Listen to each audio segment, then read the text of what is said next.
Hey, everybody. Welcome to the Beantown Beatdown. I'm Bruce. Gabe Shamus.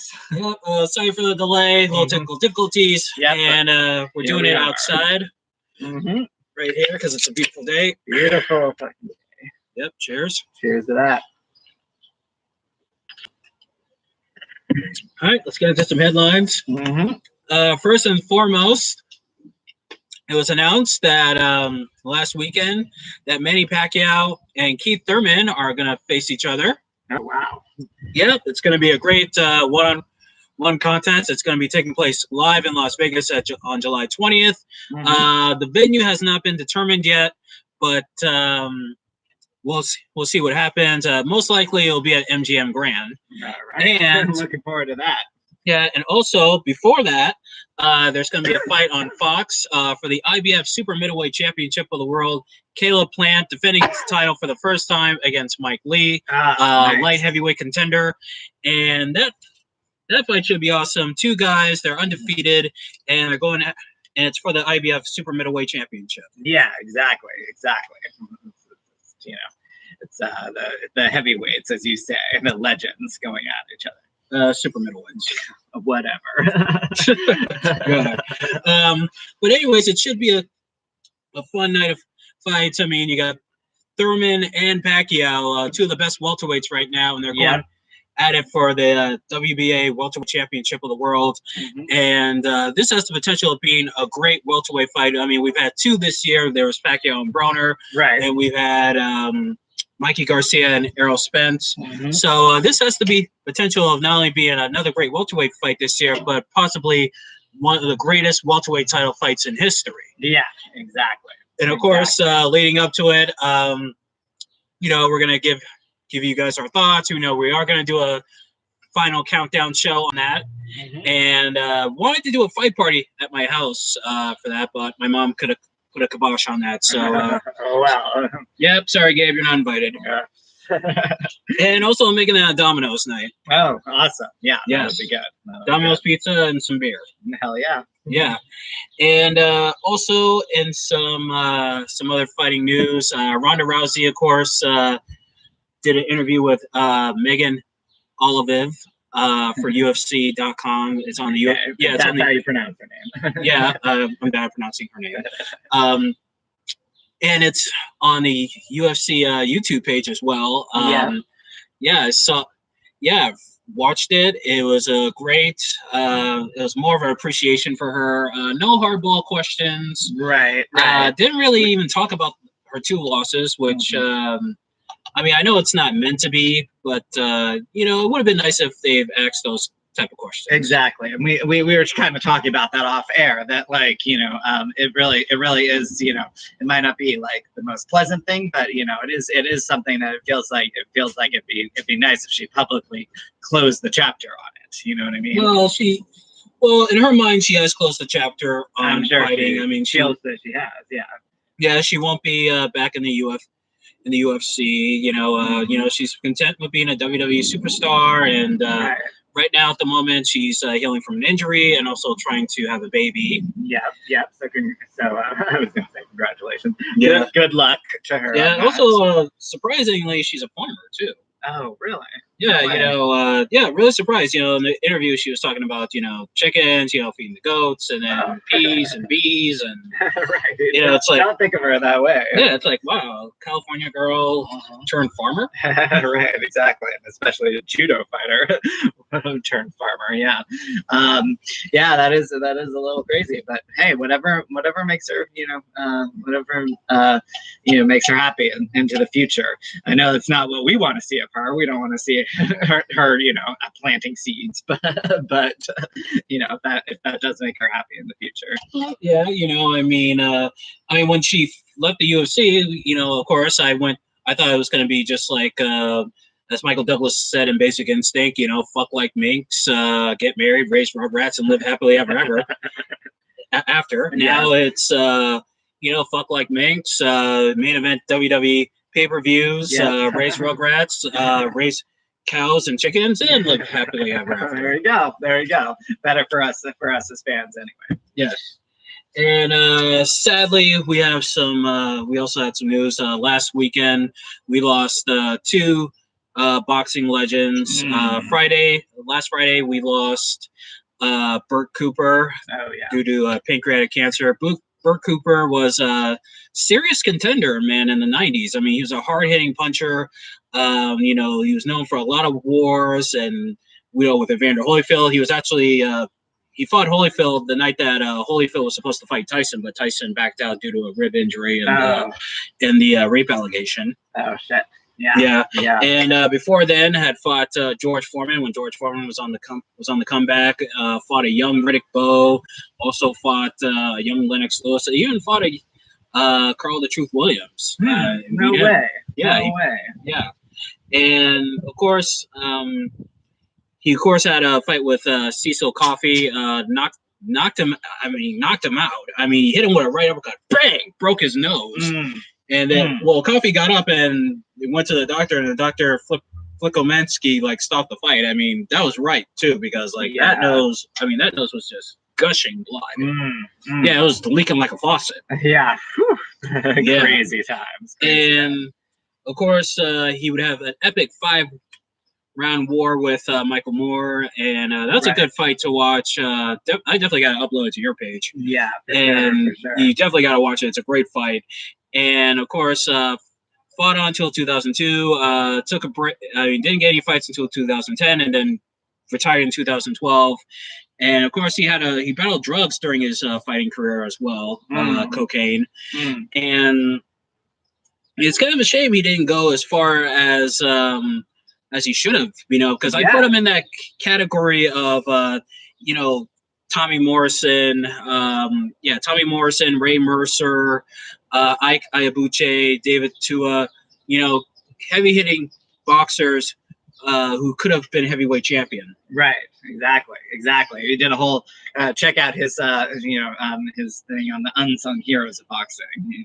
Yeah, I don't think I talked about him on there. I gotta look at that. Maybe it's the other one. But yeah.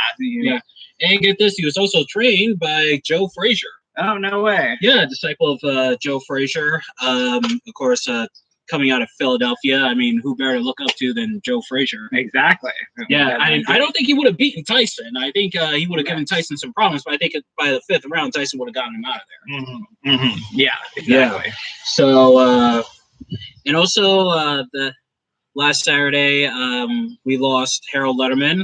Of course, famous boxing judge, famous for the, okay, Jim, his analysis and stuff, was a real-life boxing judge, and also he was also the judge of the Roberto Duran versus Carlos Palomino fight. Oh, wow. Yep, and we're going to be showing that fight on Ringside with Matt and Gabe on June 15th. So tune in on Facebook. Yeah, the Roberto Duran double feature, Roberto Duran versus Carlos Palomino, and Roberto Duran versus Tommy Hearns. Got it. Yeah. And Harold Letterman joined HBO in 1986, officially retired from being a judge in 1999. And his daughter, Julie Letterman, is a judge herself. Okay. Yeah. Wow.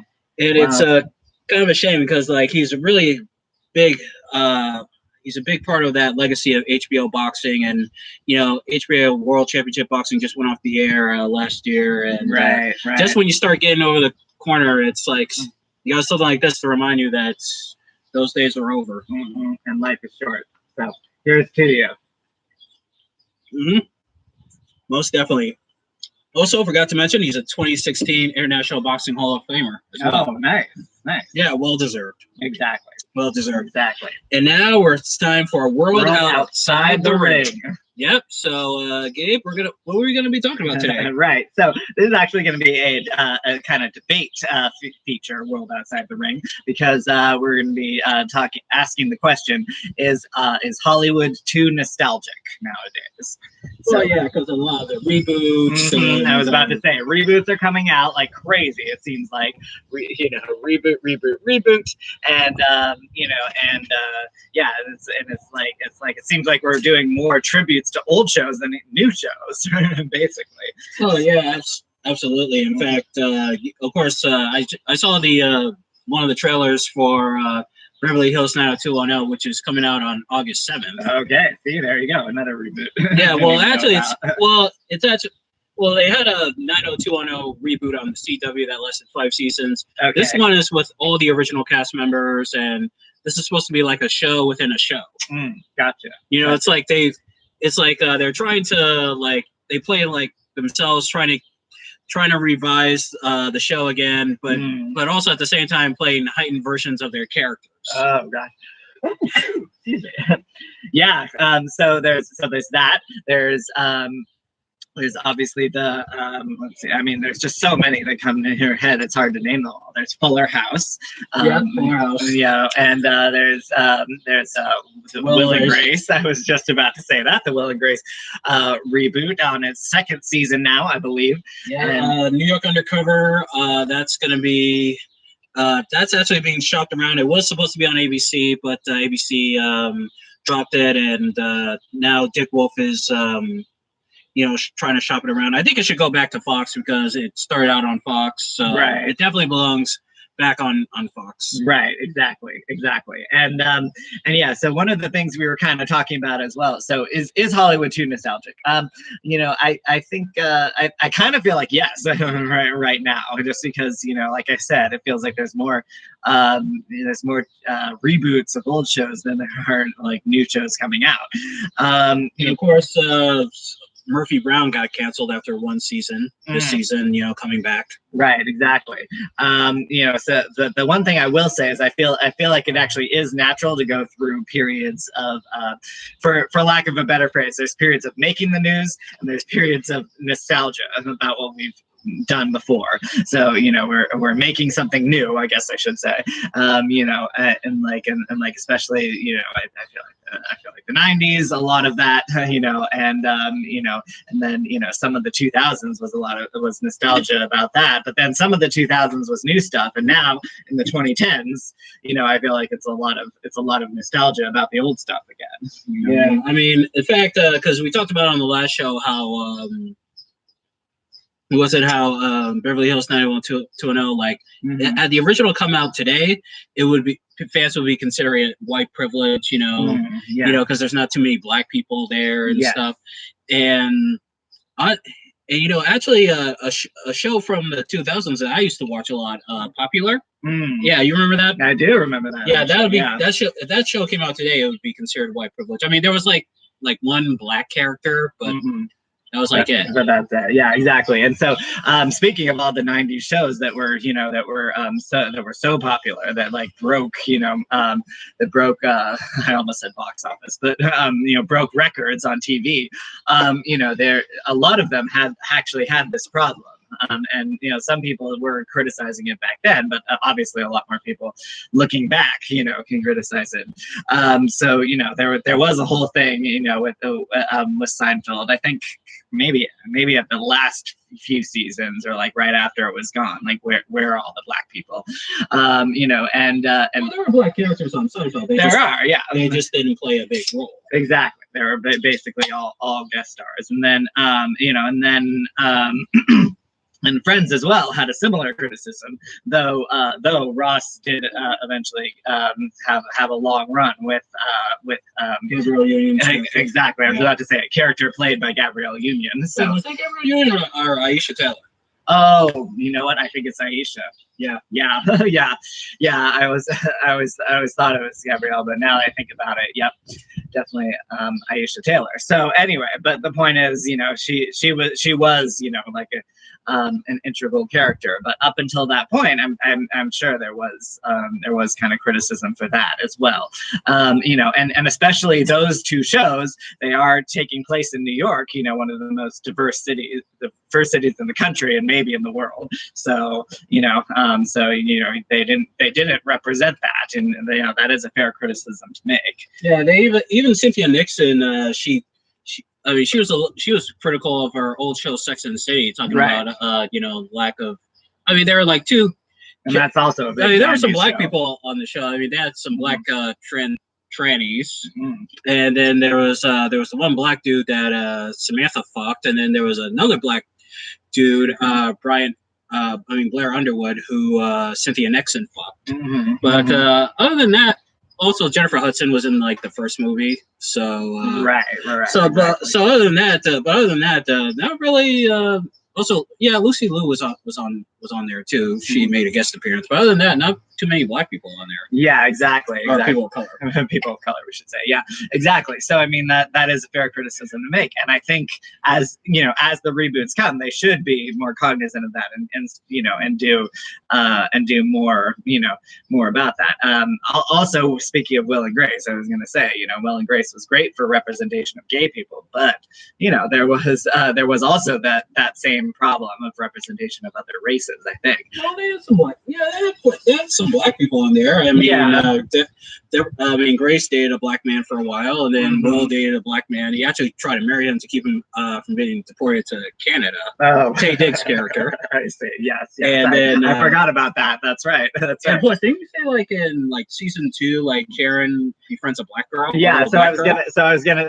That's what we were talking about this off air. That yes.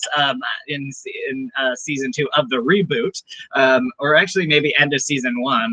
I haven't seen all the new episodes, but yeah, I think end of season 1, Karen also befriends a small black girl, who's having trouble in school and stuff like that. And so yeah, I think they're trying to make sure that they have more representation this time around. And we've talked about that certain shows will have to have like more be more on the pulse if they're gonna come back. Yeah, exactly. Like of course NYPD Blue is coming back to ABC as well. It's going to be like Theo Sipowicz. He joins the precinct and tries to figure out who killed his father. Yeah, exactly. And with New York Undercover. And the thing is, it's in today's world, it's like you can't do the whole beating people up on the streets or whatever, because it's like everybody now has a camera. Exactly. And I was gonna say that everyone could videotape the police, and that's actually a huge issue in America now. And I mean, of course, there are still cop shows where where they show the cops doing bad stuff, and even though there's cameras, which kind of makes it well in today's world, it kind of makes it like kind of dull, because it's like okay, there are cameras everywhere. How do you I mean, if you're one of them, it's not realistic. Yeah, it's not realistic. But I think with the reboots, there could be an opportunity there to be like, we're gonna actually address this. What if they show one of their characters getting filmed doing brutality, and then they're like, oh shit, what are we gonna do? Like they could probably take one episode to address that issue head on, and then they would be a lot better, in today's world, and show that they're actually up on the times. You know what I mean? Yeah, exactly. And the thing is, with remakes and and stuff like that, and reboots, I should say, is that there are favorite shows because they were good at their time, and but not everything needs to be rebooted and stuff like that. Exactly. Or remade. I mean, some things have to be left just the way they are. Yeah, this is a point I was making before, is that there's a lot of spin-off shows actually do not are not successful, and it's not that I want it to be that way. I don't, but I see why it happens. Because they're invested in a character. They're like, hey, this character deserves his own show. Right. Like, for example, I don't know if you heard, but there's going to be a Riverdale spin-off with Kathy Keene. Oh, really? No, I didn't hear that. Yeah, Kathy Keene goes to New York to become a fashion designer. Oh, okay. Well, there we go. We'll see how that goes. But I was gonna say that with Friends, there was Joey, and that might have had a second season, but it didn't do too well otherwise. And then let's see, then Seinfeld. Everyone was talking about, is there a Seinfeld curse, because Julia Louis-Dreyfus tried to make deconstructing Amy or whatever her show, Then trying to there's the be New Adventures of Old Christine. right. That So lasted like a good two seasons. that was 2 seasons, maybe even 3. So yeah, the thing about that is I don't consider that a spinoff. I think she tried to do a spinoff first, and that completely tanked. And so she didn't try to do a spinoff of Deconstructing Julie. Wasn't that a spinoff? No, that's mostly like playing herself or something, but no, because her character is Elaine, so it would have been like something based on Elaine. Right. Okay. I guess that's true. Fair point. But Joey didn't work out. I'm trying to think. There was a few others, that didn't work out. The only one that I think I've said this before. The only one that I think, the only actual spinoff that I think was successful was Frasier, and that's because it was partly because it was completely different. He moved from Boston, where they had Cheers, to Seattle, and had a whole different life, and mostly different characters. So I think people just, I think people didn't even know. Some people didn't even know it was a spinoff or whatever. And he was more of a side. Well, I don't want to say he was a side character in Cheers, but well, he played a prominent role like after Diane Chambers left him at the altar. Yes, exactly. And he married Lilith and and that stuff. Yeah, and we were talking about this. I was asking before. Did he actually divorce Lilith in Cheers before Frasier? And yes, because Lilith had an affair. Right. Yeah, right. And was it? And we also talked about like what would happen if they would to remake Desperate Housewives or Sex and the City. Yeah. I mean, like Sex and the City would have to be more diverse. It'd have to, the characters would have to be more diverse instead of just being all white. Exactly. I mean, like with Desperate Housewives, it was just like they had like the one Mexican girl. Eva Longoria was Latina. Yep. Oh yeah. I remember those times in high school jacking off to her. Yeah, with if I were to remake Sex and the City, it would be one white girl, one girl that was half black and half white. Actually, she would be the Carrie of the show. Okay. The third girl would be a full-blooded Puerto Rican, and I would have one girl that was half Chinese and half Filipino. And for demographic, for Desperate Housewives, I would have one white, one black, one Mexican, one half Italian, half black, half Italian, and one half Puerto Rican and half Italian. Interesting. Yeah. So I mean, the problem with redoing main characters is that people know the main characters and love the main characters, and at least with the spinoff, at least one of them has to be one of the original main characters that was in the previous show. That's the problem with that is that yes, there should be more representation, and it would be better if it was the main characters that are more representative. But also Twin Peaks got a reboot on Showtime as well. There you go. But anyway, my point is you can't is that there's you can't have all new characters if you're doing a reboot, and that's the problem with that idea. Yeah, exactly. Well, I mean, I think you could. I think you can give them like the same names, but you just have like maybe give them different backgrounds, like like for Desperate. Well, you couldn't give them the same names because then you're assuming that you're insinuating they're the same character, which they are not. Well, you know what I mean? Oh yeah, but also Beverly Hills when 90210 did their reboot on the CW. I mean, there were whole new characters. I mean, I know it's a show centered around high school, but still, right. They had different. I mean, actually, Tori Spelling and Jenny Garth's characters came back. They played like teachers and like guidance counselors, but but yeah. So I mean, in my opinion, the thing with that is that that's more of a sequel if there's only one character and that character is much older and doing something else entirely, and then there's all new characters, filling in the main roles, then that's not really a spin-off, that's a sequel. You know what I mean?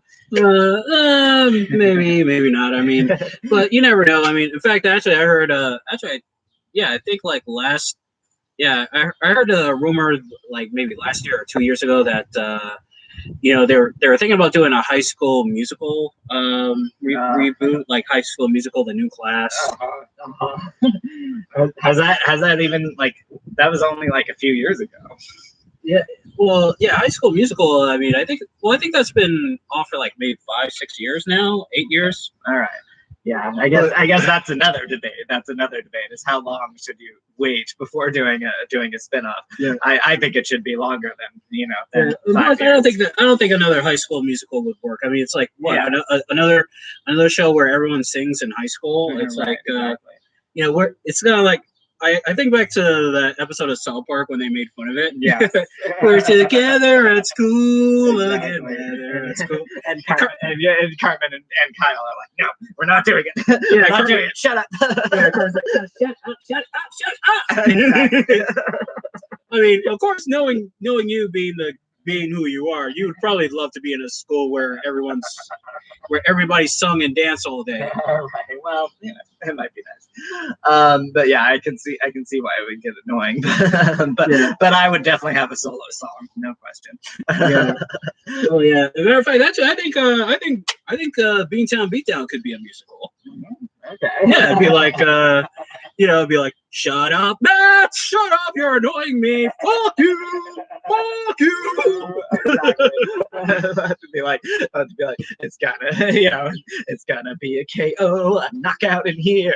Yeah. Jazz hands.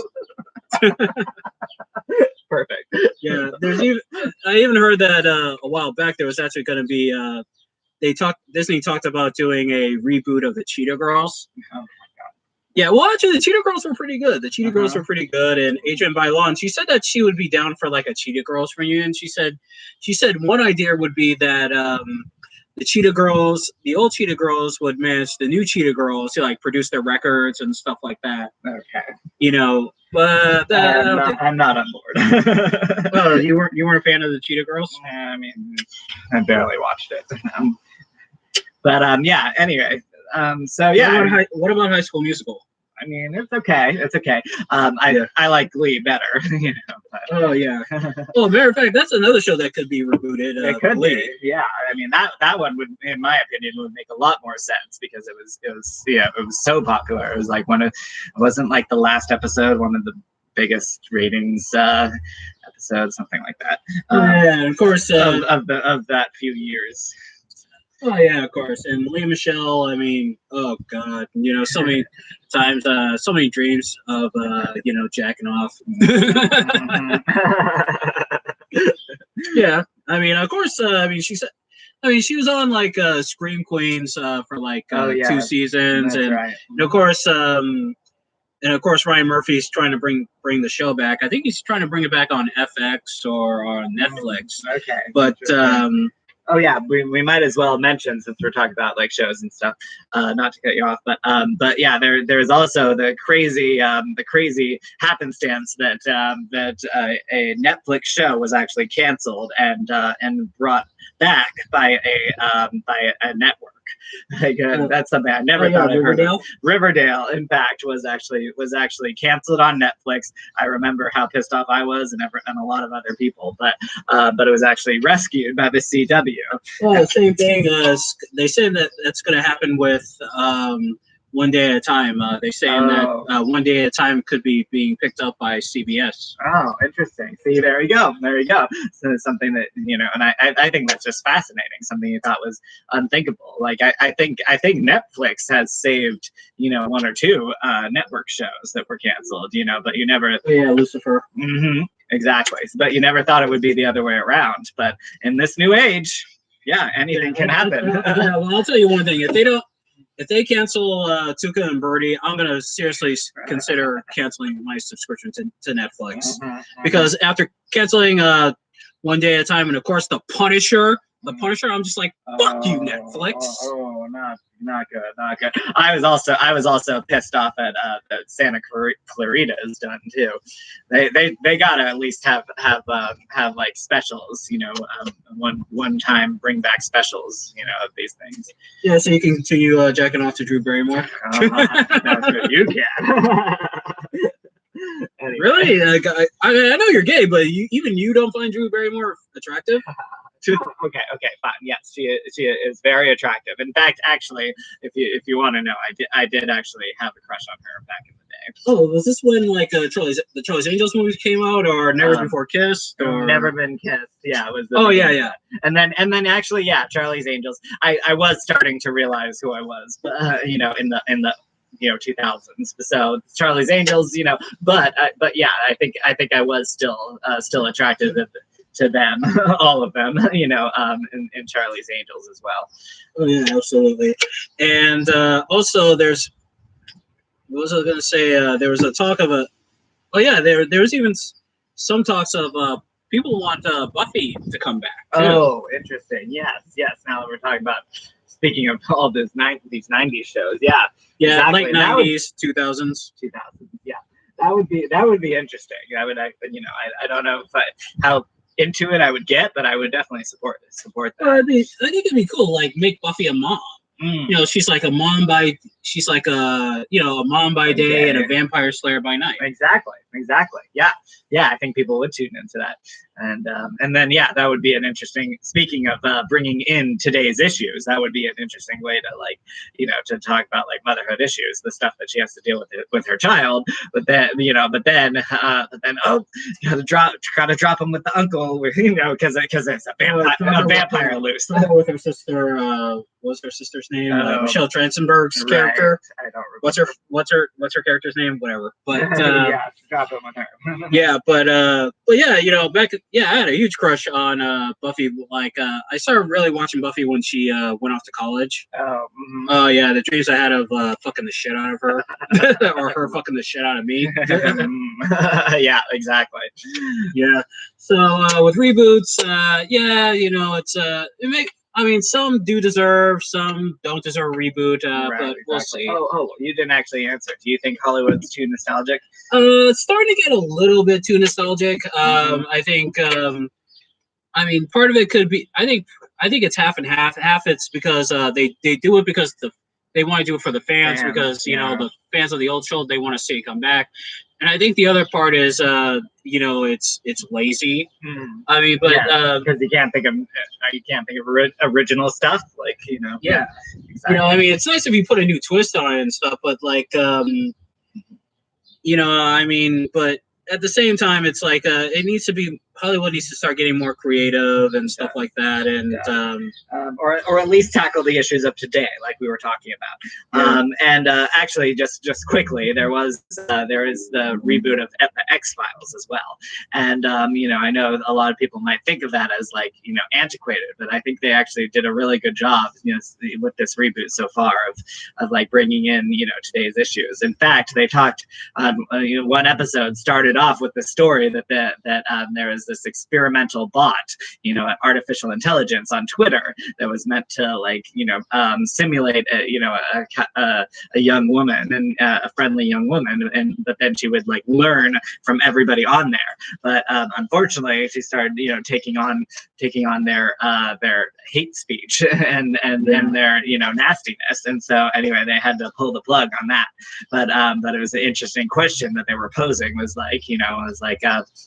will we be able to stop artificial intelligence next time if it goes too far? And who are we? Who are we to try and teach artificial intelligence what's right? If that girl that was meant to be friendly turned nasty because of us, you know what I mean? Yeah, exactly. Hey, by the way, you want this last beer here? Or? Sure. All right. And so yeah, that ends it. Mm-hmm. And now we're gonna get into our final segment, which is the Summer of Batman.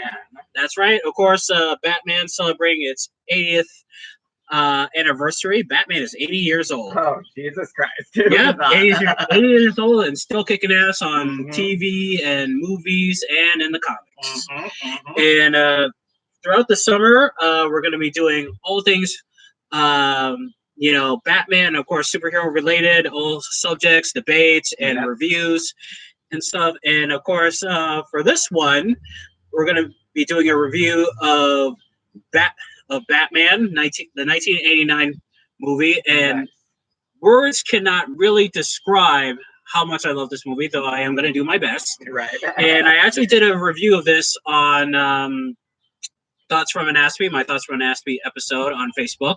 All right. And this movie, I mean, this really did redefine Batman, Right. I mean, because it wasn't, William Dozier's Batman from the 60s, it wasn't like the Batman with the pow, zap, and wham, and the, and the Robins and all that stuff. No, this was like Batman back to his basics, lurking in the shadows, the costume, and and of course the emblem. I mean, that emblem was everywhere for the summer of '89. Oh yeah, exactly. And you had mentioned that like it was literally a lot of the movie posters were literally just the emblem, and that was it. Oh yeah, absolutely. I mean? That's all you needed. In fact, let me tell you how big it was. Like they showed of course there was a trailer. There's the trailer, and then of course there was a 90-second trailer for the movie, which is on YouTube. In fact, the trailer for Batman was so big that people would call the movie theaters to see what movie was going to be playing the trailer. And once they saw the Batman trailer, they would leave the theater and not watch the movie. Yeah, that's how big it was. It sounds ridiculous nowadays, but yeah. Well, if you're a fan of Batman like I am, I mean, it'd be like, no, that's not ridiculous. I want to see the trailer, motherfucker. It's like, fuck whatever movie. I mean, of course, unless it's a movie where Megan Fox is getting fucked, then okay, I'll stick around for that. But other than that, I want to see the Batman movie trailer. Yeah, exactly. And yeah, Batman really is emblematic. It really is everywhere. I don't know the word I'm looking for, but yeah, ubiquitous. Batman's ubiquitous, and yeah, it's good reason for it. And we've been kind of talking that I feel like there was a lot of respect for Superman, a lot of fandom around Superman. Oh yeah, because well, the first two Superman movies were cool, and then part 3 was kind of okay. It was when the comedian Richard Pryor was in it. Yeah. Some thought it was just like something for Richard Pryor to do, and and stuff like that. And then, but part 4 absolutely sucked ass. Superman Quest for Peace sucks motherfucking ass. Okay, the special effects in that movie, they make Howard the Duck film look great. You know what I'm saying? Exactly. I do. So, but anyway, so I think, but beyond all that, there's also a reason why Batman, is not coming back as much, and well, he is coming back. They just haven't found. Sorry, Superman is not coming back that much. But they I think the last biggest thing was Smallville, and that was a different take on everything. Man of Steel too. And there's Man of Steel, yes. But I mean, so yeah, I guess there is that, but it's not as much in the consciousness, whereas you see Batman everywhere, and I think it's for good reason. It's not just like the movies and the shows, which are great, but it's also what he represents, and anyone can actually be Batman is the interesting thing. He was based on technology. Oh yeah, well you would be the Batman with the bat nipples. The ambiguous gay duo. The ambiguous gay duo. But anyways, back to the review. I mean, of course. What I was gonna say. Sorry, I have to finish it up. Superman is like strength for strength's sake. And Batman is is like finding your own strengths and like keeping on going, and Batman Batman keeps going and literally finds light in the darkness. The bat signal literally finds light in the darkness. So that's why he's actually better, in terms of what he represents than Superman is. And the era of Superman, that was big in the 50s, 60s, is over. We're now all about Batman for good reason.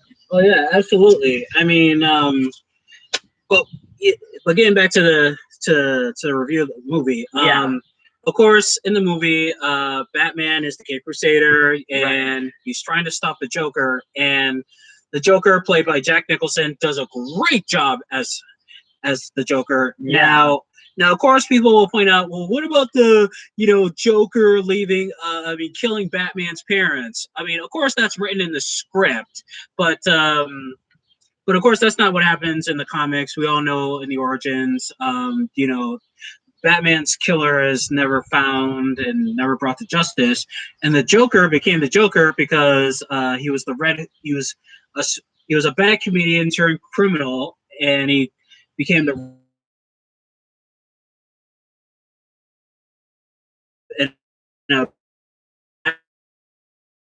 Joker. Right. And of course, they did do some of that in the 1989 Batman film, and of course without the Red Hood. But but other than that, it's just a fantastic movie. People talk about that a lot, about Alfred, letting Vicky Vale into the Batcave, and they actually made a joke about it in Batman Returns. I don't know if you remember it when Bruce he goes like, "Oh yeah, who let Vicky into the Batcave?" Right, exactly. Yeah, but it's interesting though, because it sounds like you're actually saying there could be a reason for it though. The whole going back to the killing of Batman's parents.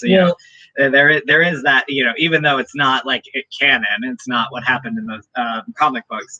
There could be a reason that they did it as well, just to be like, have more tension, emotional tension, and more need for vengeance on Batman's part. Oh yeah, emotional content, as Bruce Lee said in Enter the Dragon. Exactly. And of course, the fight scenes. Of course, the best fight scene in the Batman movie was the one in the alleyway with the Joker's henchmen and stuff. And the guy who came out with the wooded dough.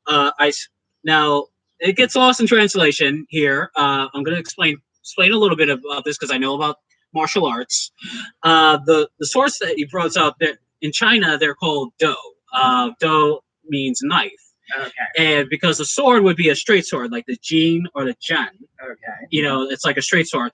Those aren't straight swords that he's using. Those, like one side is for like cutting your opponent. The other is for to hold the sword like you're blocking. Okay. Yeah. Yeah, and he's like doing the and Batman's like blocking it with with the blades on his shield, on his arms, and and all that stuff. And I like, and of course, the best part is when when the guy he's going, and he just like kicks him, just does like a front kick, a la Anderson Silva, and the guy just does like a 180 flip, bam. Yeah, exactly. Yeah, I mean, it really does show off Batman's martial arts skills too, and of course, Kim Basinger as Vicky Vale. Once again, for those of you who didn't watch the Superhero Edition episode that we did, Vicky Vale in the comics is actually a redhead. So, well, of course, they turned her blonde, getting Kim Basinger, who at this time her most famous role before then was 9.5 Weeks. Oh yeah. Yeah, the sex scenes with Mickey Rourke and the food, the sex and the food and shit like that. And by the way, the reason why Gabe is doing this is because the shine it's so like shiny. Yeah, so actually we actually can't see the screen. So if it looks like we're looking off in the distance or whatever, we apologize. Yeah, exactly. And Kim Basinger as Vicky Vale was awesome in that movie. And and of course she screams a lot in the video. She also does that. Oh yeah. Yeah, you remember that? Remember all those screaming What did parts? I say? Yes, I do. Yeah, in fact, actually, I made a drinking game out of it. It's Oh, like, yeah? yeah. So so the next time you watch Batman, get a bottle of tequila or Jack Daniels, Yeah. any kind of whiskey or Jägermeisters, Mm-hmm. and whenever you hear Vicky Vale scream, you have to take a shot. Yeah, be nice and tipsy by the end of that. Yeah, actually, that might be something that you and I could do. We could, yeah, actually, we could. Well, I don't know if we'd be able to show the movie throughout because of copyright infringements. Yeah, exactly. But, we were thinking maybe we could do something like we do ringside with you, but where you see the movie in the background. But yeah, no, maybe we'll just do reaction shots of us, and yeah, we'll play the drinking game as we do it.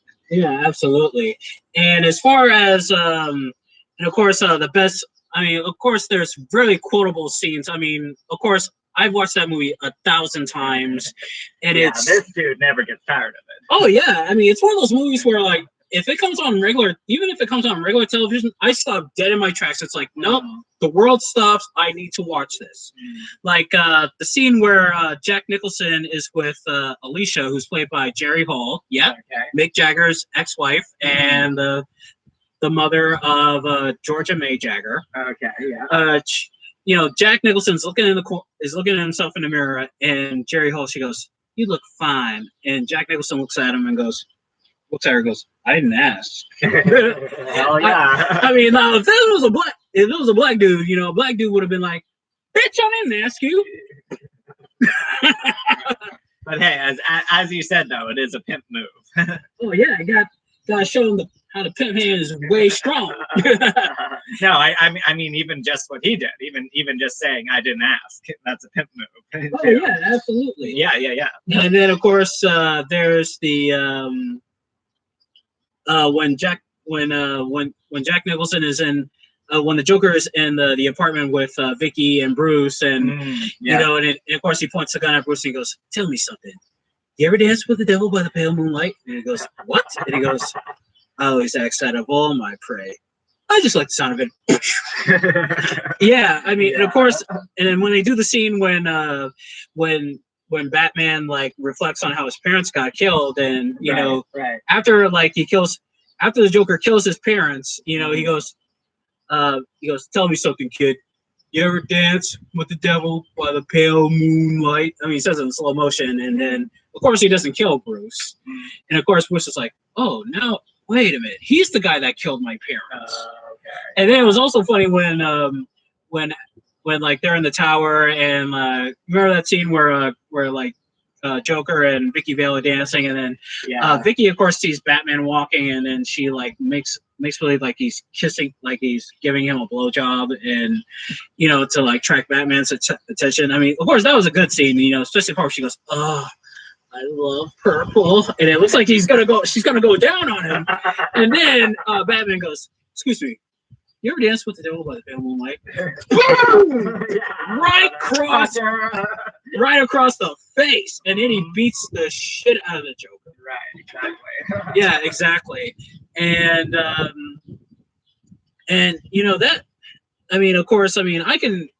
Of course, the best one was when they're in the museum, the museum / restaurant, and of course Joker goes, "Gentlemen, let's broaden our minds, Lawrence," and they play Prince's "Party Man."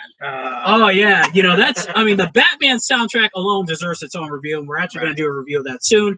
Okay, I mean, but that's my all-time favorite song. I mean, that "Party Man." I mean, that whole soundtrack, that really did rejuvenize Prince's career, because by that time, because after the Love Sexy album, people were considered like, "Oh, he's too self-indulgent," right? I mean, that album was a flop. Right. I mean, minus a few songs on there, but that album was considered a flop. Mm-hmm. But the Batman soundtrack, I mean, like Party Man, Scandalous, which is a good lovemaking song, and of course, Bat Dance. Right. I mean, that album really did rejuvenize his career. Right. Exactly. And by 1989, I mean, because like and it really could have come at a better time because by the '80s, he could have been considered like his career could have died after the Love Sexy album because like Michael Jackson was still at the top. You know, the Bad album was still like the Bad and the Thrill album were still like keeping Michael at the top spot. Exactly. In fact, actually, Prince and Kim Basinger, they actually dated for a while. No way. Yeah. In fact, because of Prince, Kim Basinger did released an album. Oh. Yeah, it's one of the songs that I tried to find on Spotify, but Spotify didn't find it was Love at First Sight. Yeah, it was off her album, and she also has another song on the album called "Will You Stay With Me," which sounds an awful lot like New Edition's "Can You Stand the Rain." Oh, okay. Yeah, but she's not that bad of a singer. I mean, she's okay. Right. Okay. Yeah. Fascinating tidbits there. Yeah. But the movie as a whole, it's just great. I mean, especially the best action scene, of course, is when Batman is like, remember that scene when he's in the Batwing? Oh, and, yeah. And also remember when he flies up all the way up to the moon and shows the bat signal and then goes right back down and then he pulls out the weapons, like the missiles and guns and stuff. He fires all that stuff and doesn't kill the Joker. It's just like and exactly. Yeah, of course. The best part was when he takes all his balloons and the Joker is just insane. And he goes, he stole my balloons. Please, somebody tell me he had one of those things. He goes, Bob, gun. Bob gives him the gun and then shoots him. Right. I mean, like, let me tell you something. If I'm one of his henchmen, after he does that, I'm just like, the next day, I'm looking for another job. I'm just like, you know what? Fuck this. I'm not gonna get killed over something so small. It's like I'm done. Done with that shit. Yeah. And actually, the guy who plays Bob the Goon, he's actually a friend of Jack Nicholson. Oh, no way. Yeah, he was a character actor. He didn't get much. He wasn't getting really that much roles, and this was like the biggest role he ever got. Right. And after that, that was it. Ah, wow. Yeah, and also like this movie along with RoboCop, these were the first two action movies I saw as a kid. I mean, I used to watch. I mean, in my household, there was Batman and RoboCop. I mean, RoboCop I saw on a Panasonic VHS tape, and Batman I had the official VHS tape. Right. And like I used to watch those movies like all the time. I could never get enough of those movies. Right. And those movies to me were the best action films of the 1980s, and the 80s coming to an end in 1989. Of course, the summer of '89, of course, we had like Kickboxer, we had Ghostbusters Part 2. Yeah, I mean, people, awesome. Yeah, people think that. I mean, Ghostbusters 2. People critically is a flop, but it's like, dude, I love Ghostbusters 2. I'll defend that movie to the end. Oh yeah. And No Holds Barred with Hulk Hogan. Oh yeah. Yeah, but Batman '89, that is the best movie of 1989. Absolutely. I mean, it really does show why the '80s was the greatest decade for action films. Indeed. Yeah, Indeed. Absolutely. As a matter of fact, when was the last time you saw Batman? Too long ago. See, now I'm gonna have to go back and watch it. Yeah, and also as far as the review of the album, you and I gotta listen to that. We'll listen to the album together and we'll do a review. I mean, not the next time, but sometime later on in the summer. Exactly. Yeah. And also one last thing I want to touch on, like just in merchandise and like I mean, like there was like a Batman candy bar, there was Batman cups at Taco Bell. Yeah. There was there was the Batman cereal. Batman actually had a cereal. Merchandising. Wait, what was that from? Spaceballs. Okay. You reminded me of the whole thing in Spaceballs where they make fun of all the merchandise from Star Wars. But oh yeah. But anyway. But yeah, like, there was a Batman cereal. Yeah, I mean, there was just like, and also the toys. I actually remember some of the toys. I actually had a few of the toys. Yeah. And and of course there was the video game that came out on both Sega and Nintendo, Super Nintendo. Yeah, and actually there was actually a sequel to that game, which was called Batman Return of. I think it was called Revenge of the Joker. Yeah, Revenge of the Joker. Ooh, And I heard that was actually supposed to be like one of those. That was supposed to be the sequel to the Batman movie. Oh, okay, yeah. You know, I was for about to Batman say, Returns. it sounds like a Batman movie. Yeah. Yeah, but of course that never happened. And I mean, of course, I mean, it was like so many merchandise, and you know, I mean, Batmania was like everywhere by '89. Exactly. Yeah, and almost everybody was walking around with that T-shirt. And I still, to this day, whenever I go to a Newberry Comics or like or any comic book store, and I'll see like merchandise, I'll still see that Batman shirt with the emblem. Exactly. Because that's it. That's the OG. That's the quintessential, thing. Yeah, and and it's because of that movie we got the Batman Returns. We also got the Joel Schumacher movies, which weren't that good. Well, actually, Batman Forever was good, but Batman and Robin sucked ass. Fuck you, Joel Schumacher. Fuck you up the ass. And of course, it led to Batman the Animated Series. Yeah. Oh yeah, I used to watch that show a lot as a kid. Yeah, this dude has talked about that show as well, nonstop. Oh yeah, absolutely. And of course, it led to the the Joel Schumacher. Oh no, wait, I already talked about Schumacher. Wait, who's the person who directed the Batman? Batman Begins, Batman. Dark Knight, and Dark Knight Rises. Right. Fuck me, I'm not gonna remember it right now. But it led to those stuff, and because of that, Batman is iconic. Exactly. And I can't wait to do more stuff on Batman. And this is officially the summer of Batman, y'all. So get ready from May till September. This is going to be the summer of Batman. It's also going to be the summer of love for me, for personal reasons. All right. But this is the summer of Batman. Exactly. And we're going to end it right there. Yeah. Make like, subscribe, comment, and comment. Also go to our Facebook page as well. And we'll be back in a couple weeks. And until then, from Beantown to your town. This is Beantown Beatdown. Matthew Burst. No, Batman! Yeah!